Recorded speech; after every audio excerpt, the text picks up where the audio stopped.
Alors, on va enchaîner et j'invite notre grand ami, Dr Belej, qui va nous entretenir sur le RGO du nourrisson. Que reste-t-il en 2022?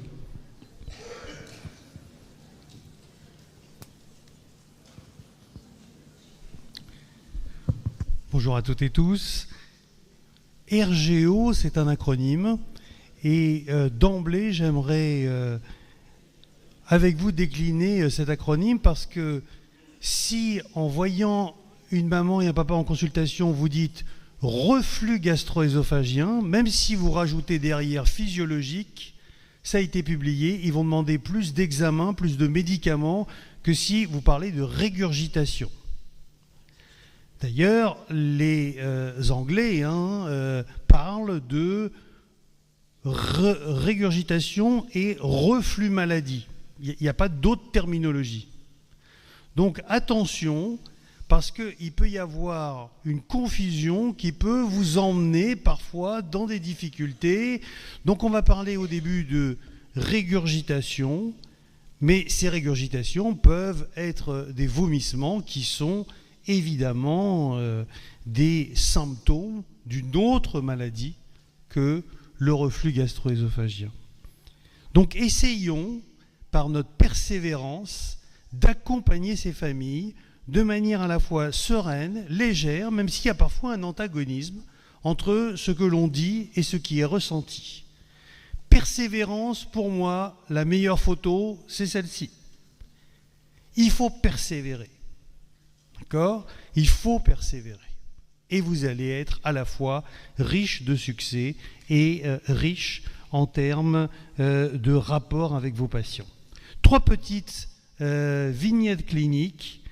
Ce nourrisson très sympathique qui est un joyeux cracheur de plus de 2 mois, qui, comme vous voyez, a la tête un petit peu inclinée sur le côté et qui m'est adressé pour syndrome de sang diffère. Syndrome de sang diffère, c'est quoi? C'est la manifestation chez le nourrisson du pyrosis. Vous savez que quand on a un pyrosis, ça remonte. J'espère que pas trop de personnes d'entre vous subissent ce pyrosis. C'est pas très agréable. Le nourrisson, quand ça reflue, il a un petit peu cette attitude. Et ça donne cette attitude décrite par M. Sandifert, le syndrome de Sandifert, avec ce torticolis qui est, entre guillemets, un torticolis assez furtif et itératif.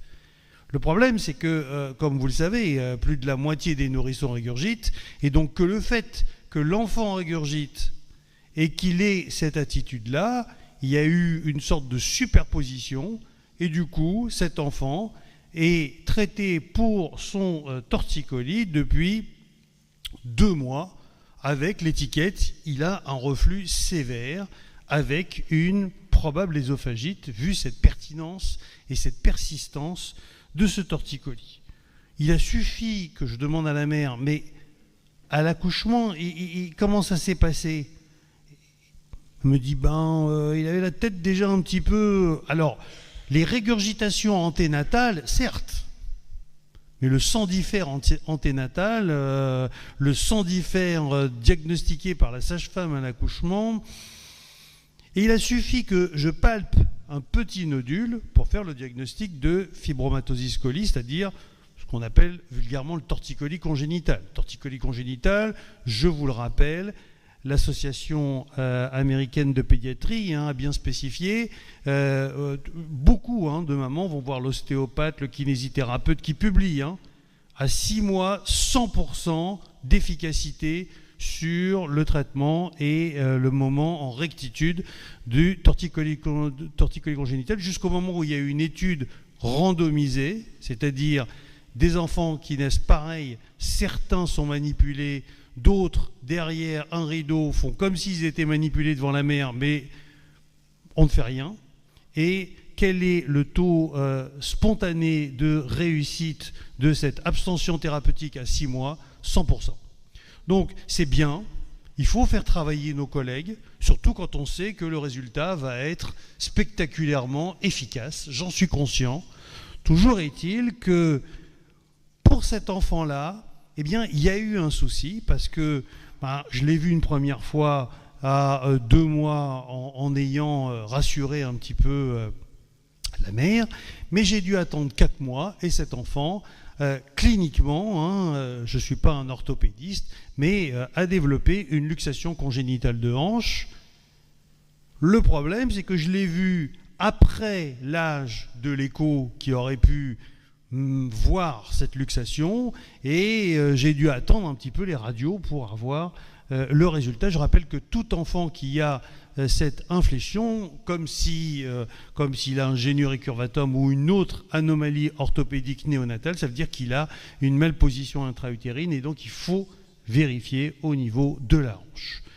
Deuxième histoire qui m'a marqué, c'est ce très beau nourrisson hospitalisé et je fais la visite le matin et on me dit il est hospitalisé pour malaise, bradycardie secondaire à un reflux gastro-œsophagien. Et c'est vrai qu'il bradycarde, non ? Je l'ai vu, 65, grosse bradycardie, avec parfois des accès un petit peu d'hypothermie. Et je l'examine. Qu'est-ce que vous voyez chez ce nourrisson ? Il ne boit pas. Hein. Il a le nez rouge, vous êtes d'accord ? Et donc il a suffi de voir le traitement qui a été mis en route, à savoir des bêta-bloquants. Il a suffi d'adapter la dose de bêta-bloquants pour qu'il arrête de faire des malaises, alors qu'il avait une étiquette de reflux, d'hospitalisation. Ça faisait 8 jours qu'il faisait des malaises itératifs. D'accord ? Je rappelle que c'est un très très bon médicament, et je rappelle que quand on a ce qu'on appelle l'hémangiome de Cyrano, c'est-à-dire du bout du nez, il faut effectivement les traiter, ou sinon ça donne des choses comme ça. D'accord ? Donc oui, c'est un très bon médicament. Regardez, spectaculaire quand même. C'est un très bon médicament, mais effectivement, c'est comme tout, il faut savoir le manipuler. Troisième histoire, c'est Étienne, 3 ans, il tousse. Il tousse, la mère dit, il tousse quand il se couche un petit peu, puis surtout, il tousse en début de nuit, et puis j'ai l'impression qu'il tousse un petit peu dans la journée. Je dis, bon, ok. Il a un traitement anti-asthmatique, pas de contexte atopique, il a fait plein d'examens négatifs, l'examen normal, croissance normale, je le vois une première fois en consultation, j'essaye de rassurer la mère, mais la mère me dit, vous comprenez, j'ai vu le pneumologue, j'ai vu l'ORL, j'ai vu le médecin traitant qui m'ont dit, c'est le reflux. Et je viens vous voir, c'est vous le spécialiste du reflux, non ? Alors faites quelque chose. Je suis bon. Alors, elle me dit, bon, de toute façon, avant de venir vous voir, je l'ai déjà mis au traitement anti-reflux. Je dis, bon, ben voilà, j'avais envie de l'inviter à partir tout de suite, vous voyez. Et essayant de raisonner cette mère, que j'ai sentie quand même très coercitive, j'ai dit, écoutez, on va arrêter le traitement et on va vérifier, vraiment, si, à l'aide d'une pH-métrie, s'il y a vraiment de l'acidité qui peut être à la cause, éventuellement, de ces toux. Et donc, il y a une pH-métrie qui est faite en ville, et le compte-rendu authentique de cette pH-métrie dit la pH-métrie est normale d'un point de vue quantitatif, mais pathologique d'un point de vue qualitatif. Il est donc proposé de donner un traitement. Un traitement donc normal pathologique. Alors juste, pour ceux qui ont un petit peu moins l'habitude des pH-métries, vous voyez qu'il y a énormément de spikes qui sont des spikes nocturnes, et on voit que cet index de reflux, c'est-à-dire le taux passé à pH inférieur à 4, est complètement normal. Et que, effectivement, si on compte le nombre de reflux, le nombre de reflux est assez important, et on est dans une situation qui est une situation classique chez les enfants qui ont des manifestations respiratoires. Quelle que soit la cause, dès que l'enfant tousse, il a une pH-métrie comme ça. D'accord ? En ce qui concerne l'index de reflux, c'est-à-dire le temps passé à pH 4, quand on fait chez le nourrisson, j'ai besoin de vous montrer, comme pour la courbe de poids et comme la courbe de taille, qu'il existe des percentiles.